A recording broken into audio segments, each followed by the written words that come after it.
Hello everyone, আজকে আসলাম তোমাদের সাথে একটা খুবই গুরুত্বপূর্ণ বিষয় নিয়ে আলোচনা করার জন্য।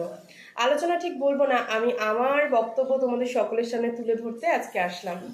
আচ্ছা, তো যে বিষয়টা নিয়ে আজকের বক্তব্য, সেটা হচ্ছে কিছুদিন আগে সোহিনী গাঙ্গুলি, যেটা আমাদের প্রচণ্ড ভাইরাল একজন দিদি, তিনি তার বেবি বার্নে একটা বেলিতে জগন্নাথের মূর্তি এঁকেছে।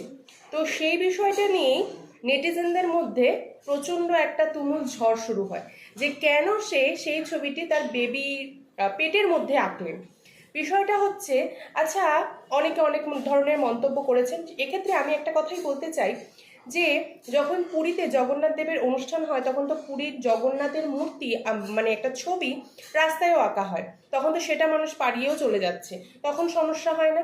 এছাড়া আমরা জানি যে পেটের মধ্যে থাকা সন্তান বা যে শিশুটি রয়েছে তারা হচ্ছে ঠাকুরেরই দান। তো সেক্ষেত্রে আমার মনেই হয় না যে সেই দিদি ওইটা এঁকে কোনো ভুল করেছে। কারণ আমার মনে হয় যে আমরা যখন শিশুদেরকে ভগবান রূপে মনে করি, তখন তার বেবি বানের মধ্যে যদি একটা ভগবানের চিত্র অঙ্কন করে, সেটা পাপ বলে কিছুই গণ্য হবে না, সেটা কিন্তু ভালোর দিকই রয়েছে। এছাড়াও সে তার চিত্রকলাকে কোন কোন অংশে ফুটিয়ে তুলবে।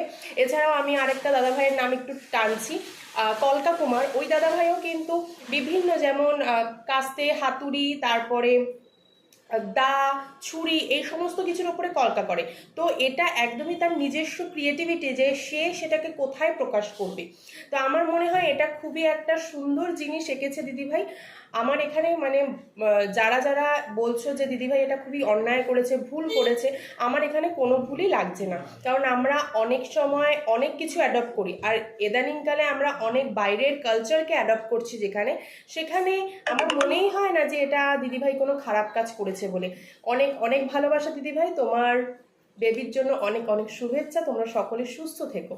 তো এটাই ছিল আমার মন্তব্য। যদি কেউ আমার মন্তব্যে এগ্রি থাকো তাহলে অবশ্যই কমেন্টে লিখে যাও, আর আমার এই মন্তব্য যদি তোমাদের মন ছুঁয়ে যায় তাহলে অবশ্যই আমার চ্যানেলটাকে সাবস্ক্রাইব করে দিও।